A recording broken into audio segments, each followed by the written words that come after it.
Хабарым жалғастырамыз. Олардың жанары мен жүрегі екінің бірі көре бермейтін көркемдік пен мазмұнды сезіне біледі. Себебі олар өнер әлемінің өкілдері.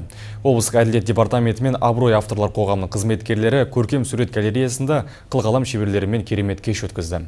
Әдемілік әлеміне еніп қайтқан әріптесім Елжас Әбділда әңгімелейді.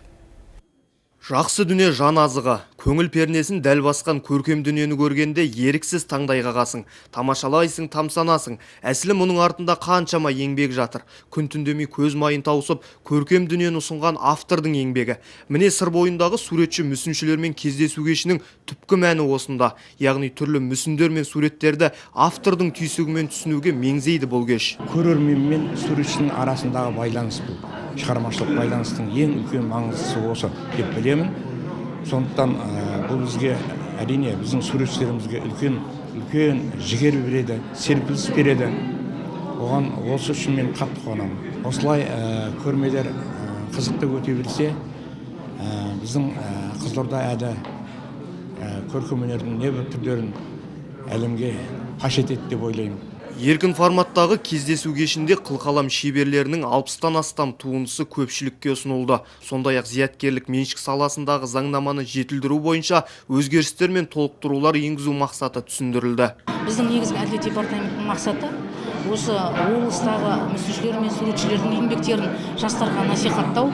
Сондай-ақ бір топ суретшілердің бәрін шақырып, олармен пікірлесіп, олардың ұсыныстары мен пікірлерін зерттеп, зияткерлік меншік саласы бойынша заңнама өзгертілейін деп жатыр. Өзгерістер мен толықтыруға байланысты бір ұсыныстар бар болса, соларды ескергіміз келді. Және облыстың осы қылқалам шеберлерінің еңбектерін жастарға, ұжымдарға насихаттағымыз келді. Осы күні бірқатар азаматтар Қазақстан суретшілер одағына мүшелікке қабылданды. Сондай-ақ өмірі мен өнерін ұштастырып, ел өркендеу жолында аянбай еңбек етіп келе жатқан ардагер суретші мүсіншілер Қазақстан тәуелсіздігінің 25 жылдығы төсбелгісімен марапатталды. Елдің байлығы, елдің тірлігі, бағыты бәрі дұрыс.